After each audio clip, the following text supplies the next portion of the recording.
what does one individual need with that much money? Like, Yeah, what do you what are they just, doing with it? what do you do? Yeah. What are they doing? How many houses do you need? How much art do you want to buy? How many things do you want to collect? Like, it's just superfluous and it's gratuitous to have any single person making that much money. It just makes no sense, Are you you know? going through life blind? This is Eyes Wide Open with Nick Thompson. On this podcast, we share knowledge and stories that build human connection while elevating stigmatized societal issues such as mental health, holistic wellness, culture, free speech, and more. All to ensure we show up in the world with our eyes wide open.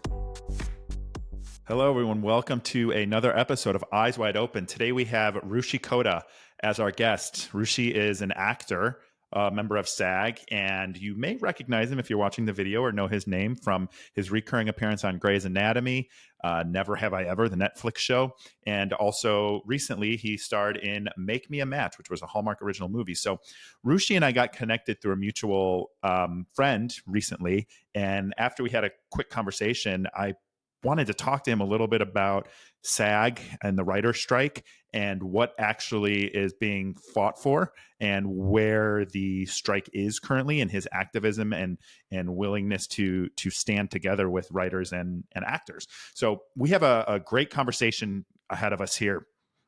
And I think it's important for all of us to know what's going on with these studio executives. As you know, my mission of working to unionize and organize reality TV professionals, I think it's super important that we start having these conversations collectively as an entertainment industry, because what's happening with SAG members, what's happening in the writer's strike, and all of Hollywood is incredibly exploitative.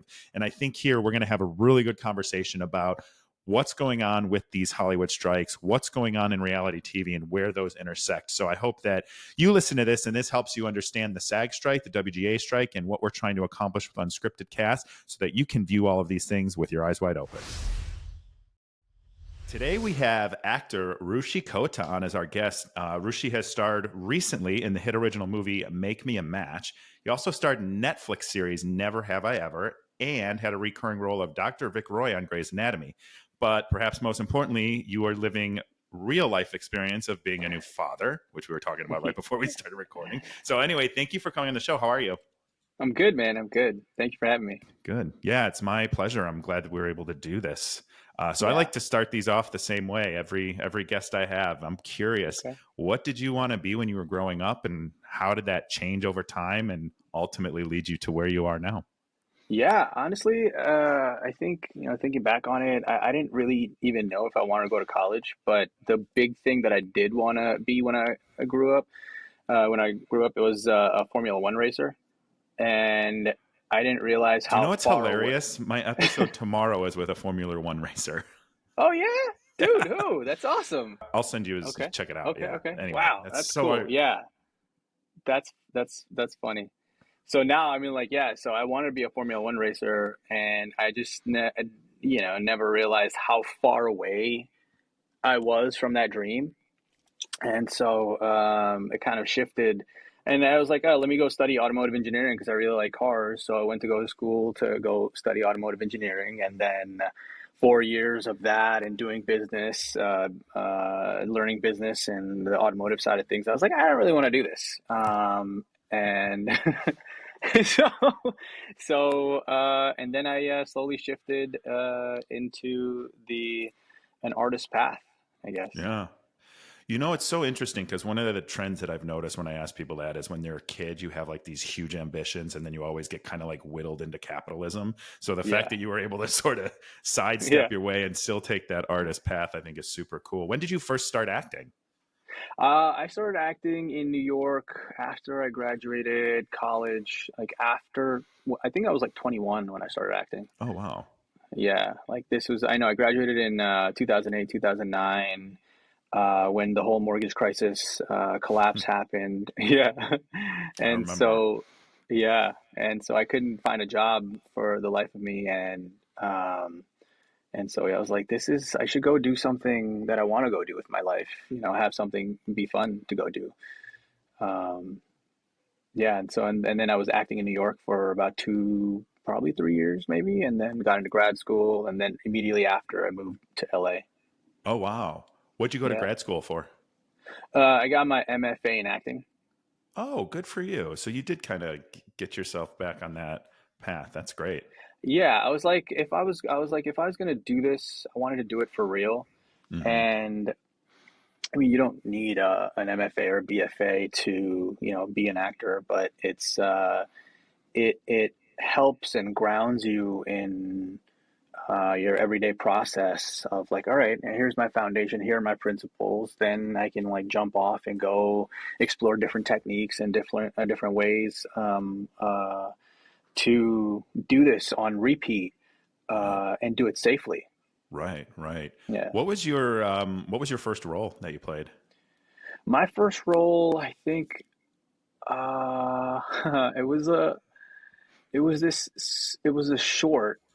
It was Mm. called Sex Without Condoms, but the title That had sounds to be a film student doing that. yeah, yeah, no, it sounds very precocious, but it was in actuality it was actually really funny. I shot it in like New Jersey, and it was just a short, and it was just this guy who came in to this store, and he was just really nervous about buying condoms, and so behind That's the so counter. relatable. Yeah, right. It's like that's the most terrifying thing. You're like so secretive about it, and you don't want anybody to know. I'm like, dude, you're just buying condoms. Like, calm down. I know, right? This was Yeah, this predates self checkouts too, where you're just kind of yeah, like in yeah, and out. yeah, yeah. So, and then behind the counter was me and somebody else, and we were just these two goofballs who kind of showed him the all the different options that he has, and it was just this fun short comedy, Sex Without Condoms. And where can we view this? Oh, I have no idea. This happened, I think, like 2007 or 2008. This was a while ago. Yeah. I mean, I might have to pull up an old, like an archives video file of it and probably post it on YouTube or something. You totally should. You know, a lot of people don't know this about me, but I was actually, since I was about 13, I wanted to be a filmmaker. So I wrote my first screenplay at 13 years old. Wow, And nice. ironically, I know we mentioned Jamie Lee Curtis earlier, like Halloween was the movie that made me want to be a filmmaker. So, like, my first screenplay at 13, I wrote a sequel to Halloween. So it was like super, yeah, super cool. And I've made some short films and stuff too before. I mean, now iPhones are better quality than the stuff I had, but those are somewhere on the deep dark web.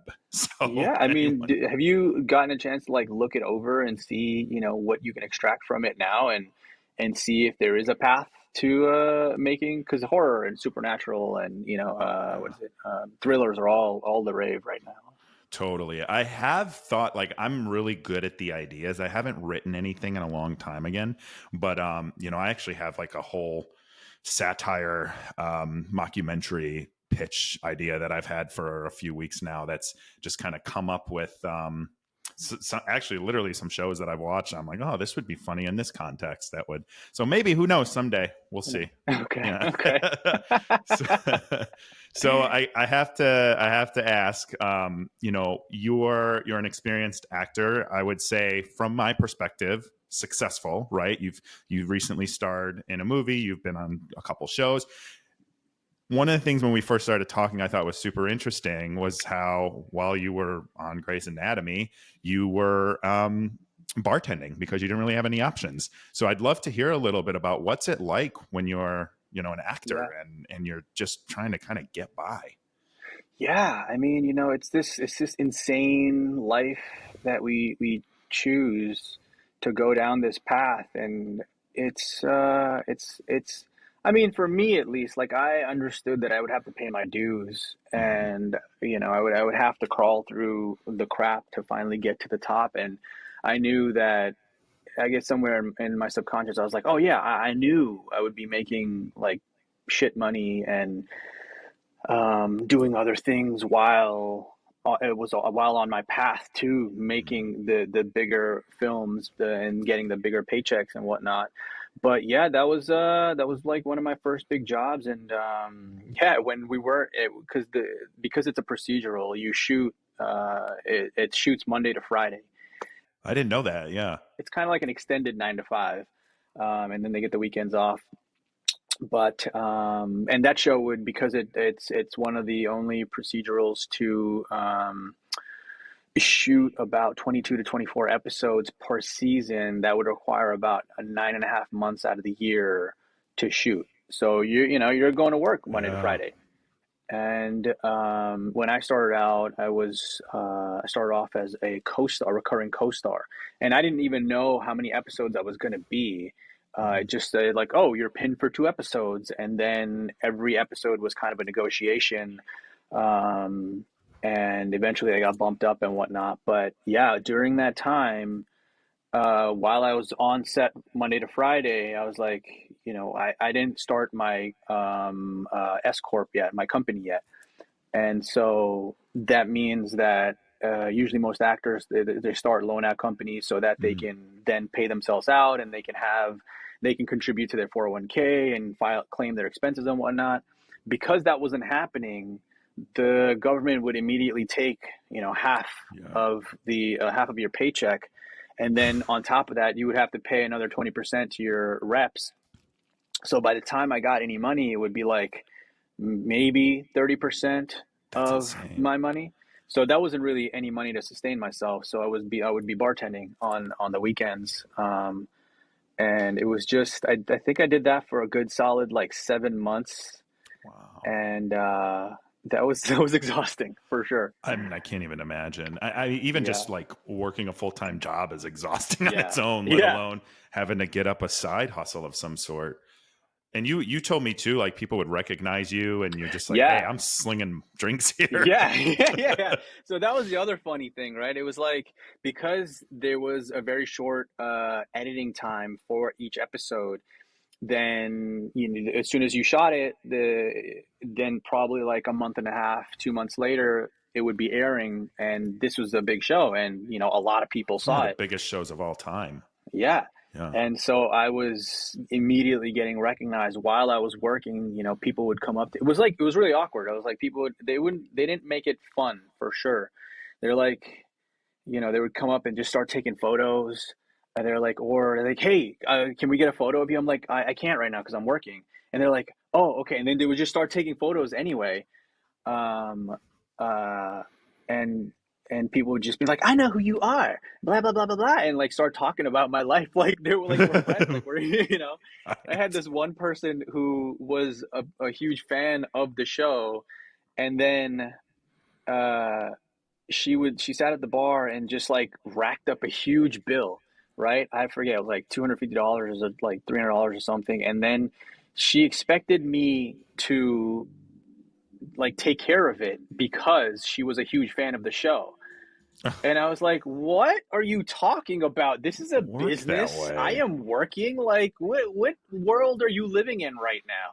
You know? People tend to think just because they saw you on TV that all of a sudden you're like a made person.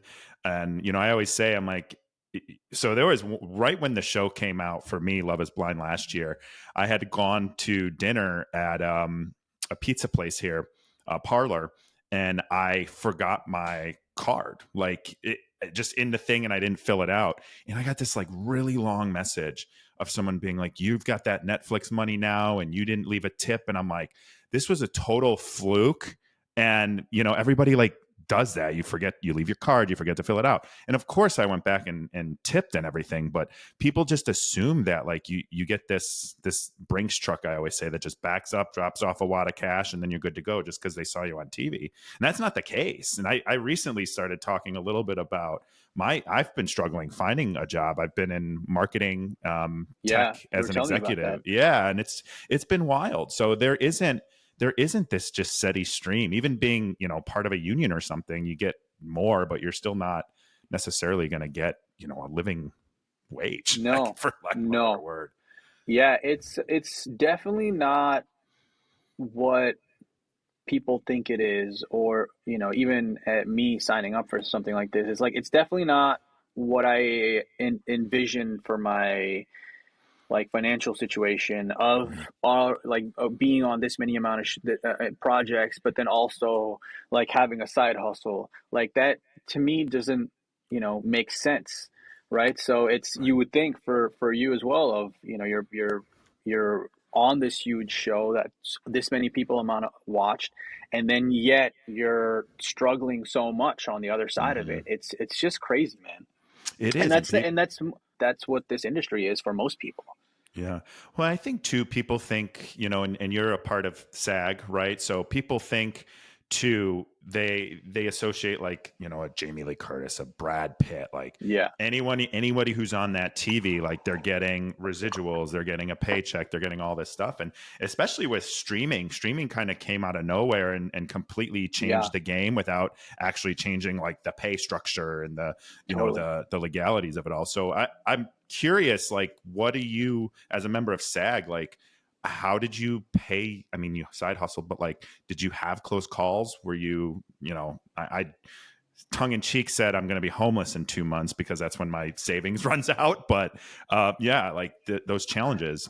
Oh yeah, when I mean, for the first 5 years I was in LA, I was like, I think for the entirety of the year, I barely had like $10,000, and I was like, luckily my wife was there, my girlfriend at the time, and she was there, and she had a job, and she was supporting the crap out of me, and I was like, Mm, man, I was, at that point I was just working so much behind the bar. I was probably doing like 5, 6 days, and it was all nighttime work, so. And then during the day, I would just make room for auditions and when we did start going into auditions and whatnot. But yeah, I think for the first 5 years, I had as many like odd jobs as possible. I remember mm. working at I remember bartending at a strip club one time. That Hey, was really somebody's fun, got but to do it. somebody's got to do it. But it only lasted for a month. I was like, this is crazy. And then I was like, I taught acting at this school of modeling for Barbizon. um you see all the commercials for it, and I was like, this is also really shitty. And then I was like shooting headshots, and I was just trying to find my footing for literally 5 years. Mm. And it was yeah, paycheck to paycheck, every single week. And I was like, and then my mom was paying rent, and I was like, it was tough for sure. Yeah. Now we're here, and SAG's actually Hollywood's basically on strike at this point. And I saw there's some big wins union wise for like crew and stuff going on right now, which is great. But you're part of the SAG organization. You're on strike. What Yeah. has that been like for your working? Obviously is gone. So what's it like? I don't know. I guess it's like both sides of the coin, right? On one side of the coin, it's really frustrating as an actor because it's been like all these life-changing potential jobs that are coming up that I can't promote right Mm, now. And then on the other side of it is, yeah, I'm so glad that this is happening because uh, it's about time, and it's about time all of this stuff is happening because people are really struggling out there, mhm. and they are getting taken advantage of. And so I'm so happy that we are in this strike, and much needed change is coming about. One of the big things that kind of took me by surprise, like I'm pretty up to date on all the trendy stuff and AI. When they started talking about AI, when Came I out of heard about nowhere. it came out of nowhere. When as soon as like the writer strike happened, they started talking about AI, and then all of a sudden everybody started talking about Hmm. AI, and I was like, I didn't realize AI was this big of an issue. I remember my friend told me about Chat GPT. I'm like, what the hell is that? I didn't even Yeah, know. yeah. I know. So I was like, I all of a sudden I felt so behind the times with all these conversations were happening. I was like, what are you talking about? What? So, so I'm glad that's at the forefront of the negotiations, that we are trying to make sure it's covered. And to clarify a little bit more about that, one of the big things is SAG is fighting for is background actors. Hmm. And the AMPTP, they are pretty much saying that they want to pay a background actor a 1 day of work, and they're able to use their likeness in perpetuity for life as they see fit, wherever they want, and they don't have to be compensated for that. And on the principal and guest star side, they have a little bit more, I think, leeway, but also AMPTP with the negotiations, they're saying that even these principal actors, they can the production can use their likeness to change the scene or voice or words that are said without their permission, and they'll also be able to use um, as they see fit for the production. So I think that's just so ludicrous. So they're actually at the point now where it's like, hey, I don't care if you're a lead actor or actress in this role. We can actually use AI and CGI or whatever it is and just make you do whatever we want. Like that's insane. That that's very insane. similar to Yeah, reality TV, but yeah, also quite different. And then they just continue to make money off of you. So like in theory, do you think it could be a scenario where like you shoot a movie and then there's like 5 sequels and they never need to hire you again because they just yeah. I mean, that I feel like that's what the Armageddon looks like. It's yeah. It's you're yeah, exactly. You're signing away your life if you do one thing. There's so many apps out there. We don't know what the terms and conditions of these apps that we're Mhm. agreeing to, and you're selling your image off. You're not even selling it. They're just taking No, your they're just image. taking it. Well, Yeah. and that we talked a little bit about Zoom. I think it was Jamie Lee Curtis posted. I think it was Jason Bateman. Actually can't Yeah, remember. that's what I was seeing too. Yeah, where Zoom has the terms and conditions now that Yeah. they can own your likeness and do whatever they want with it just because you're using Zoom. Like Yeah. like you said, we're not signing up. Like you're signing up for No, that, but like you don't know what exactly. and what can they do with it. What are they going to do with it? Like that's just crazy. Like I have acting class every Wednesday, and it's all taking place. Most of it takes place over Zoom. And now, Mm. we do some phenomenal scene work, and just and then it's recorded and whatnot. And so they're pretty much saying that they can take all of that and then do what they want with it, which is like that just sounds illegal to me. Yeah. Well, that's the interesting thing. And I've noticed this with my like reality TV fight and experience because they own you. They can make you say anything. They say in the contracts, we can defame you. We can misrepresent you. You cannot be part of a union. You cannot have representation. You cannot go against the edit or you risk being fined $1 million each time you do. So like it's insane. And I just Wow. think like you apply that and then they own your likeness. So like Netflix is streaming Love is Blind. Season 5 comes out in a couple weeks and it's just like everyone's going to go back and rewatch the old seasons and there's no residuals, they just own it, they just own you, and they see that that's happening and I think reality TV is very creative, but like in the creative elements of the arts is really scary to me because one of the things that always attracted me to any kind of art or performance or anything is the creativity that comes with it. And if we're going to just let AI do whatever it wants, and let these giant studios, distribution companies, streaming platforms do what they want, like we're going to hurt people, obviously, but like just the creativity is going to be gone. Yeah, of course. I mean, I agree with you. I think it's going to suffer so much, and it just puts a sour taste, and it's just immoral to do all of that. You're like you're saying a person's life is of no value because you've taken it and just mutilated it. It's yeah, it's awful, man. I think there needs to be a solid revision for something like that. What are some of the other challenges aside from likeness that you guys are fighting for? Obviously, if within AI, if there's more, but what are some of the main issues that SAG's working for, and WGA, if you have insight? Yeah. So one of the bigger issues is increasing minimum weekly rates. So it's not an hourly, but actors usually get paid based on how much they work. If there's a minimum guest star, there's a minimum co-star, there's a minimum all the other stuff, and there's a weekly rate that is set. I don't know what the specific one is, but they're asking for an increase in that Hmm. because all the price of everything has gone up, and we can't be getting paid the same thing that we are getting paid like 2, 3, 4 years ago. Right. That makes no sense.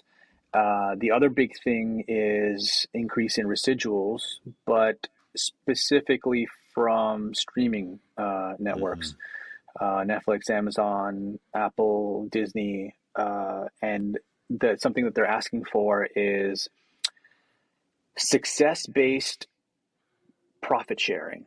So Mm-hmm. if you're on a show that's doing extremely well, um, actors and crew who are on that show should be compensated as just. Like I was on a show for on Netflix that hit I think I forget what like and collectively it was close to 150 to 200 million hours Mm-hmm. of the show that have been watched, and it's been on number one charts for X amount of weeks every season it comes out. So and the residuals that come out from that, based on how many people saw it, it just doesn't Right. make sense. Right. So something like that. That's what the SAG is asking for. Also, to uh, when series regulars book a job, they pretty much get locked into a contract and they can't do anything else. Now they just have to sit and wait to see if their show gets picked up um, until the contract ends. And if the show doesn't go, then they've just wasted 6 months to a year doing nothing. And that's one of the big things that they're also fighting for. So let these actors go work on multiple shows and not lock them down. And there's more content than ever. So trying to lock someone down, I Yeah. mean, what's the purpose of that? Yeah. I think, I don't know. I guess it's to maintain some sort of exclusivity. And, it's like, oh, they're only on this show and that's it. And this is where you Right. can catch them. But, yeah, it sucks. It's like the cost of everything has gone up so much, even So if much. you're making, whatever X amount of dollars per episode and or you're a series regular, and by the time you have to, you have to go through your expenses of like doing publicity, doing, paying out your reps, taxes, paying yourself out, all these things, you don't end up with a lot of money. Mm-hmm. Um, and if they're not able to work on other shows, then, that hurts. Then, they're not able to sustain this career. Right. And then you're not getting the proper residuals for a show that's living, forever on the internet through these streaming platforms, whatever they are. And I think so. I have, my own theory that these streaming platforms don't want to release their streaming numbers. It's much easier to do ours because it'll show the house of cards that is the business model. Because Yeah. I mean, I don't know what Netflix is anymore. It's like 15, $16 maybe a month, however many they have, but it's like, they're pumping out these shows continually. They're pumping out movies, just Hmm. constant content, and it just Yeah. feels like it's on an inflated um, stock market play, I suppose. But I'm curious, like, what do you think from? Because it just changed quickly, right? Netflix has been around a little while now, but everything just went streaming in the last handful of years. Yeah. Like in the past 2, 3 years. Yeah. 4 or 5 years. Yeah. Right. Something And like that. everybody, like, the cable model is might as well be dead if it isn't already. So how do you feel like what do you think their thought process is from these studios to not even want to be negotiating with actors or writers, because the writers got together and then walked away again? Yeah. Yeah. I mean, what the thought process of the studios, the studio heads. Yeah. I mean, I think they're like, let's pump it out until until something happens. Right now, they're riding that cloud nine, and they're trying. Yeah, I think they're going to get away with it for as long as they can. Hmm. It's you see how these streaming services have been posting record profits. Like you're hitting billions of dollars, trillions of dollars, So I think they're just going to keep getting away with it until someone says stop. Like you can't do Right. that. I don't think it's corporations are just Soulless. they're Yeah. soulless, they're evil, and it's a machine. It doesn't. You can just plug and play CEO, CFO, everyday worker. Like you just plug and play. The thing's gonna go on with or without you. Hmm. And there's so many of them, and there's so many algorithms and AIs that are making more money, taking the profits that they do have and making even more money. So it's completely one-sided. Yeah. And yeah, until what we're doing now of like, hey, you can't do that. They're just going to keep going. That studio exec that said we're going to like starve them out, I think is truly the most despicable thing that I've maybe like heard out of all of this. I mean, how predatory is that to take workers that are uniting to get their rights and own their likeness and own their creative process? It's lunatic. It's crazy. It's like, if I think they were one of these newsletters that they sent out, they were doing the math of one of these execs, if how much they were getting paid per day, and after they just got a few $1 million pay bump, and how many in one day, how many people, how many actors, how many writers they can take care of for just one person's pay. So you know what I mean? Like this many individuals can have health insurance. They can have a livable wage if you just give up one day of pay. And they don't want to do that.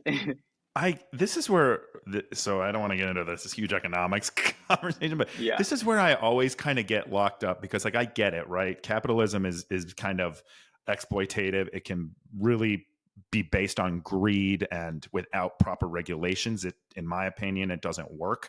But what I think is crazy here is the way we might spend $5 as a common person or $20 on something stupid, like they can give everyone health care or whatever those numbers are, and they can do that without noticing it's gone, just like we wouldn't notice $20 is Yeah, gone, exactly. and they Yeah. just don't do it. No, they don't. It's like what does one individual need with that much money?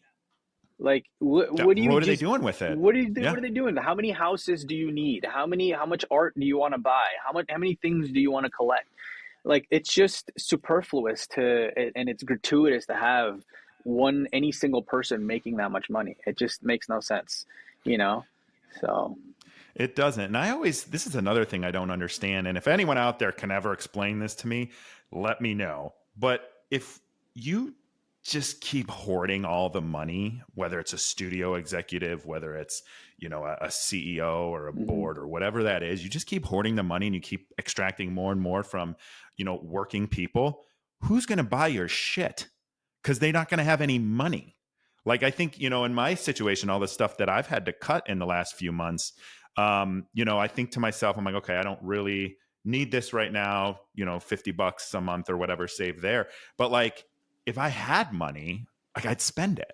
So Yeah, if like anyone on the WGA had money, like they would spend it, which would ultimately make the top more money. So yeah, I guess I just don't understand that element of it, because if you take, you put all the writers and you put all the actors that aren't, set up, and you kind of stop them from working, like you're not yeah, going to yeah. generate the revenue of major motion pictures or the No. industry or shows. And I just don't quite get that.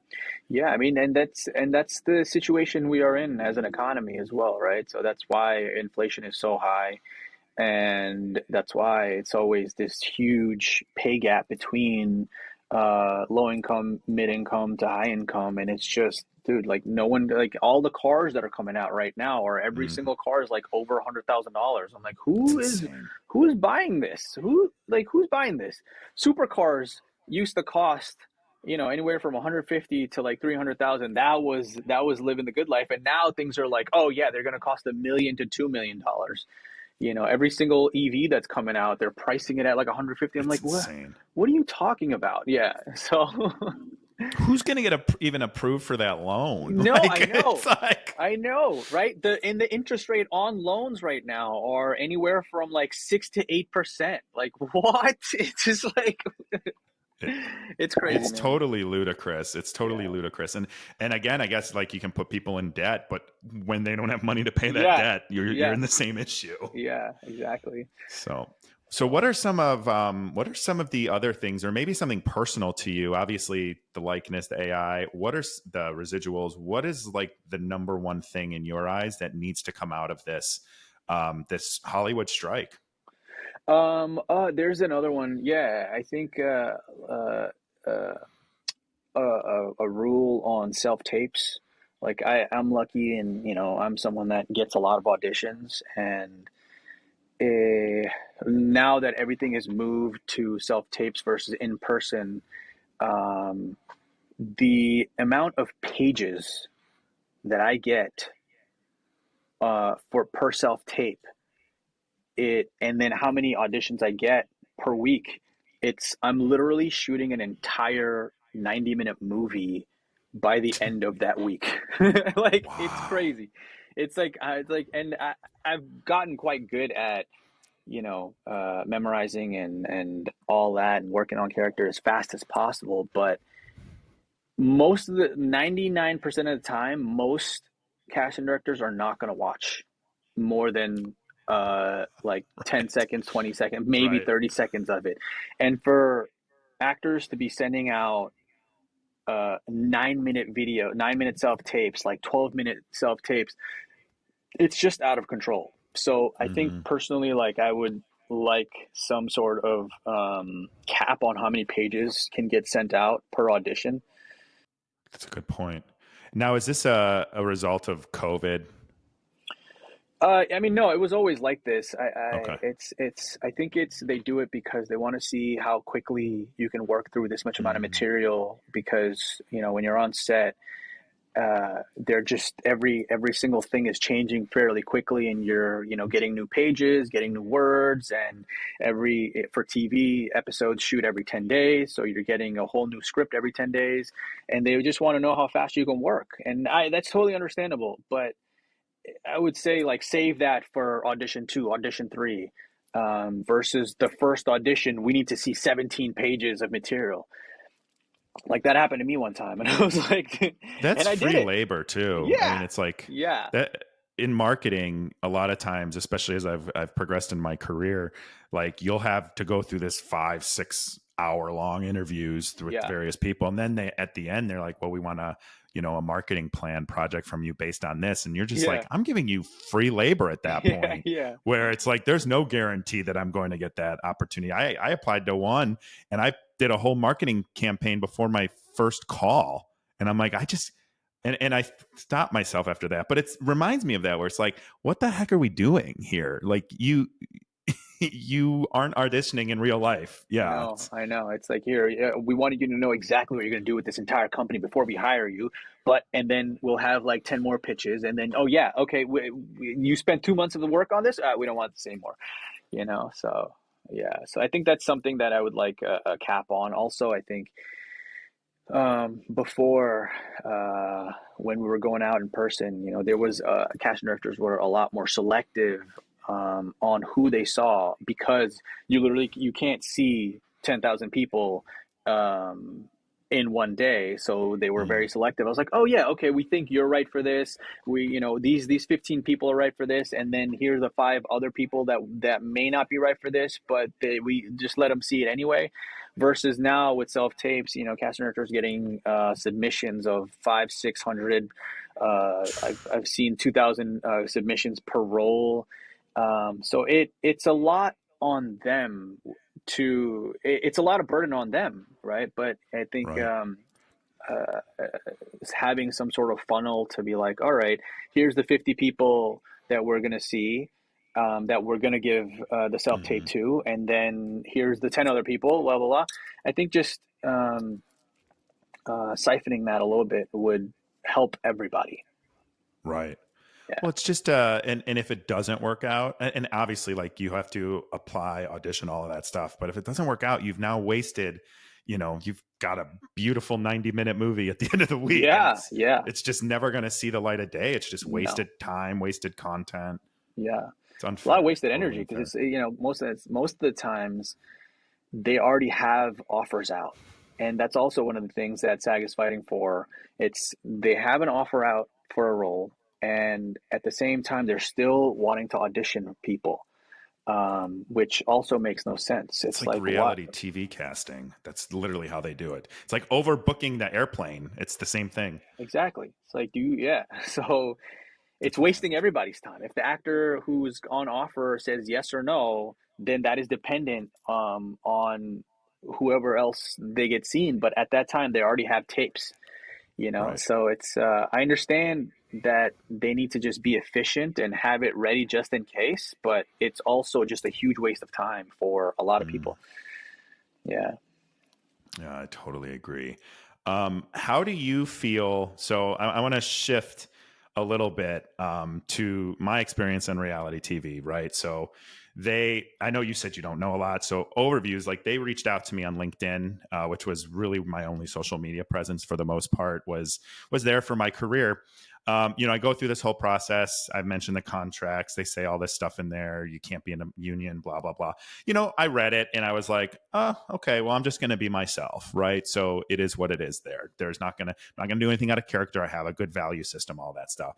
Then as I kind of worked my way, like mentally after everything happened, I worked my way to be like, hey, wait a minute, we were working 18 to 20 hours a Yeah. day. Like we Wow. were mic'd all the time, even when we would get a union crew break, where we would be able to eat while they swapped out the union crews who had just maxed out their day. Like we were still mic'd. So they're still collecting audio that they can, it's called Frankenbiting, where they use audio from one scene and then, show it or have it ADR'd over another one. So anyway, so one of the things that I've realized in my experience here is like, there needs to be a reality TV union, especially now, because there is going to be more reality TV production now with Hollywood on strike, because they're super cheap to produce in comparison. You don't have to pay the cast really anything. Like there's No, no yeah. rules, there's no regulations or anything around and somehow reality TV's escaped all labor law practices, all unionization efforts and everything. So I'm curious. So my take, and then I want to just get your thought. My take at first, when I first started my foundation and I first started, doing the organization part of this, my take was like, well, SAG looks at us as the ugly stepchild, and they're really like not going to support us, because they're going to look at us as like, you're just, getting your life filmed, we're performing, all of that stuff. Then when I started talking to people at SAG, it's like actually seems to be quite different, where they're looking at this as like, now you're going to be able to produce the content, because we all need the content, right? You're going to be able to produce the content and not pay people. And there's just going to be more and more reality TV and less of the actors performing. So I'm just curious, do you have any thoughts on that? Or is that something that's, you've thought about, or anybody you've talked to is thinking about? I personally, I can't say that I have.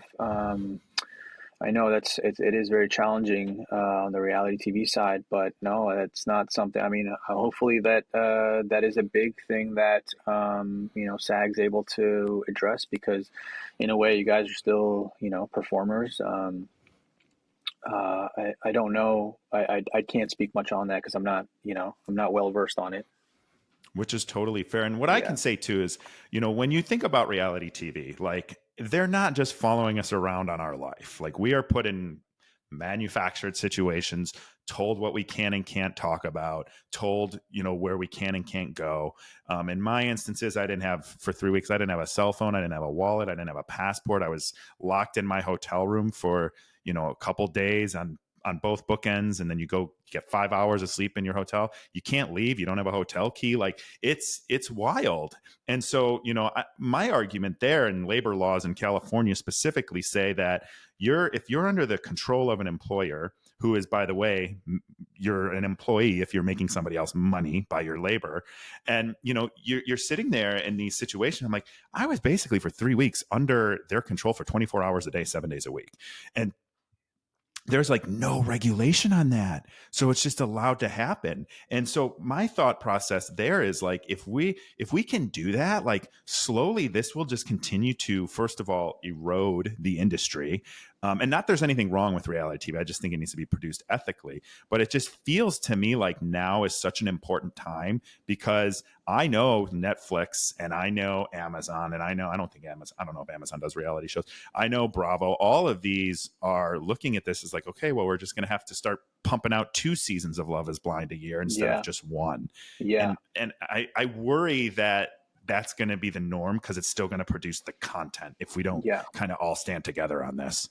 Absolutely. I mean, I think that's like a much bigger conversation than just, than a union conversation. I think like what you're saying, that sounds awful. And I think that's like a Human rights. human rights issue, man. That's a Yeah. lot. I don't even know how contracts like that are legal. Well, Uh, my argument is that they're not. And that's why, through the foundation, we have an entertainment lawyer firm going through some of these and saying, like, this is actually not enforceable. Like, we have defamation laws. We have freedom of speech laws protected by the Constitution. So, like, can you really have someone sign away their right to not be defamed? Can mhm. you really sign someone a First Amendment right of like, oh, you can't speak about what your experience was? And the fact that the NLRB hasn't labeled or named reality cast as employees, it just escapes all these basic labor laws that we've worked hundreds of years to get where we are. And it's not perfect, but it's pretty wild. Dude, that's awful, man. Yeah, that needs a big old reform for sure. Yeah, I think so. Well, that's what we're doing. We'll get it done. It's a lot of work. And education, people think, they just don't know, and people don't know what they don't know, but they think that, again, because you're on TV, like you've got it made, or they, project and think maybe I would have been able to do this different or better and I wouldn't be complaining. And I'm not complaining. Like, this is not about me. I will It's figure a my much life bigger out. issue than that. Yeah. Yeah, it's about exploitation. It's about leaving reality TV better than I found it, and Hmm.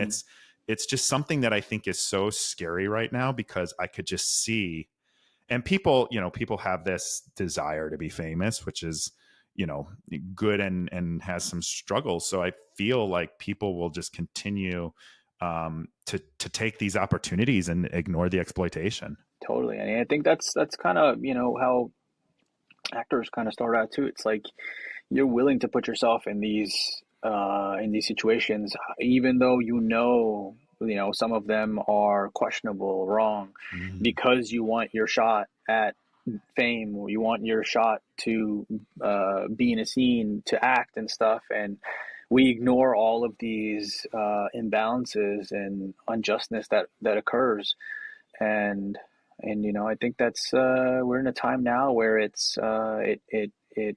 someone's speaking up about it, and I'm glad you're Mm. speaking up about it because it's someone needs to say something about it. That's So exactly it. And I yeah, think it's the same with the WGA and writer strike or yeah, actor strike, yeah, because if we don't check it, capitalism will destroy you, and yeah, it will. absolutely. I just like I still get sick to my stomach when I read or think about that. We're going to starve out the writers. Like, what are we doing? Like, as a society? It's like, I know, like, who exactly? It's like everyone's making. It takes a village to make a movie. It just doesn't take one executive. It doesn't take one director. It doesn't take one actor. Like, you need all of these people to collectively put their energy together to make a film, and everyone should be compensated, accordingly. And if it's not, it's just crap, man.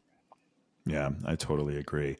What is your outlook? Like, you've said some of the things that you want. Do you feel like there is collection, and you guys are all standing together, maybe even with the writers as well? And what are the like big things that you are seeing down the line for the strike and hopefully eventually a new contract?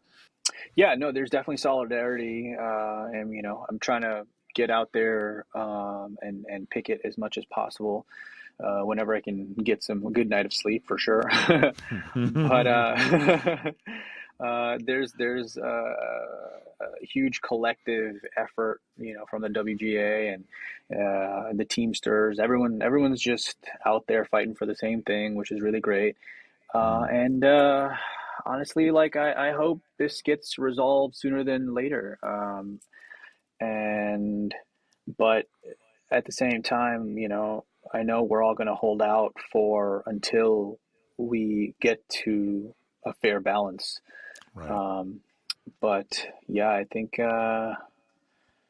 hoping that, I mean, I've been reading some chatter, and sometime in early September is getting thrown around of yeah, because the WGA and MPTP just had a meeting on Friday. That didn't go so Yep. well, Nope. but nope, not at all. Uh, I was thinking not about at something all. like, oh my God, if this goes as quick as the Teamsters and UPS Yeah, yeah, renegotiating in the yeah. table, we'll be settled up by Sunday. Yeah, yeah, no, it is not going well at all. So I think, hopefully it just gets resolved sooner than later. But I don't know. It could also go on till the end of the year. Who knows? Hmm. Yeah, I remember in 2008 when the WGA went on strike, and that's actually the big explosion of reality TV that we see today, where there's so much of it. But I just remember that went on. I don't even remember how long, but that went on and on and on and on and on. And I was like, "What? Like, Hollywood's going to collapse if they don't get yeah, this figured yeah. out." I know. I think it was. I forget. It was 6 months or 6 weeks. I forget what the time frame was. But this is the first time two unions are striking together, and people need to know that this is really bad. Like Hmm. what's happening right now is it's really unjust, and it's completely off balance, and that's what we're all fighting for. Is we're not asking to be paid, $31 million per year. We're asking to be paid a fair wage so that we are able to support ourselves and support our family and have proper health care.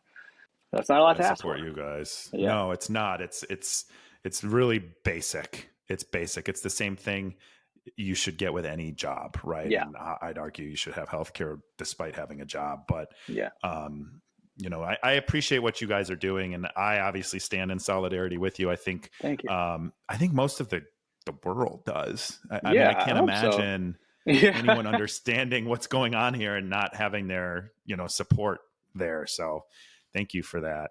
Thank you. And it's like, So I know it's been tough out there for the reality TV world, and it's you're fighting the good fight for not just yourself, for everyone, really.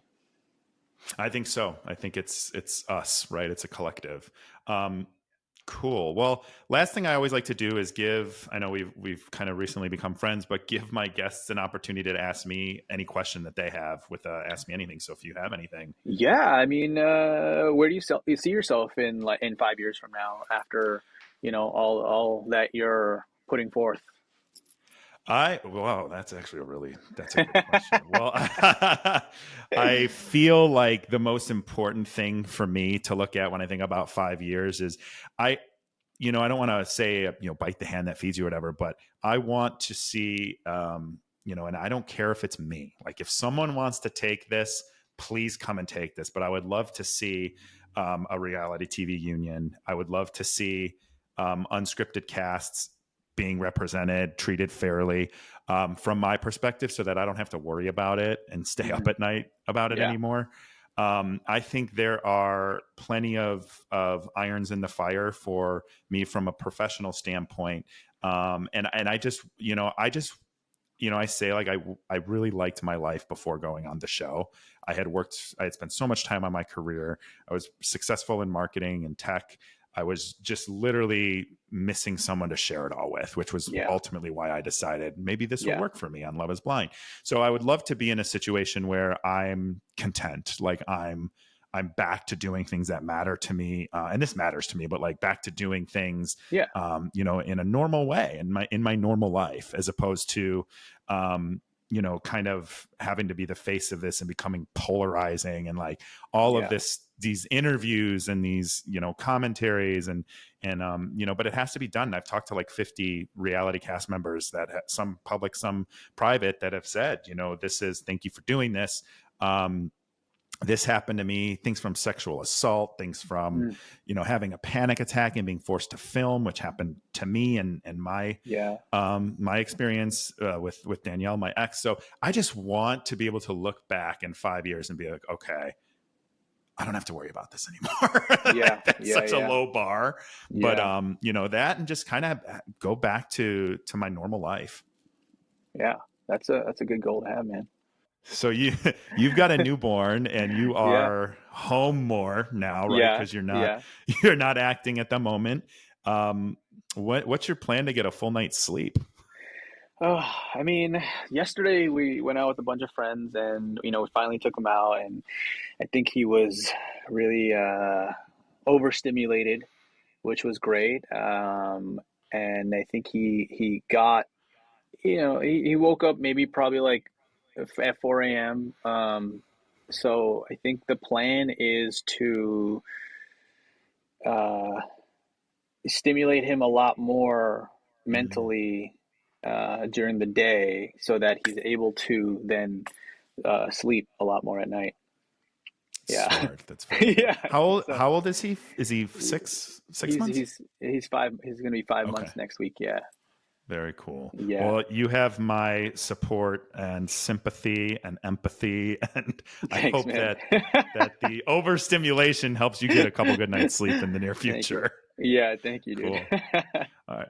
And where can people find you on social media? And obviously, your work is available in a Yeah. lot of Yeah. Yeah. places. You can find me on just Rushi Kota at everywhere. Cool. On Instagram and Threads and what's the other one? Facebook. And yeah, I don't have TikTok. I don't have Snap. Oh, stay off of So no, TikTok, man. no. So there you can just, yeah. I found myself hoping TikTok got banned just so it was like Yeah, one yeah, less app that I had to worry about. yeah. My God, it's crazy. Yeah, Yeah, it's too it much. is. It is. Yeah, And we'll make sure all of those links are below. So thank you again so much for coming on and sharing your experience as a performer, but also with standing up for what's right with these strikes. Thank you. absolutely, man. Thank you for having me. Yeah, my pleasure. Thank you for joining us on this week's episode of Eyes Wide Open. If you enjoy the show, the best way to support us is by sharing or dropping a review. For more information and content, check out engagewithnick.com or find me on Instagram at nthompson513. Don't go through life blind. Do the work so you can show up in the world with your eyes wide open.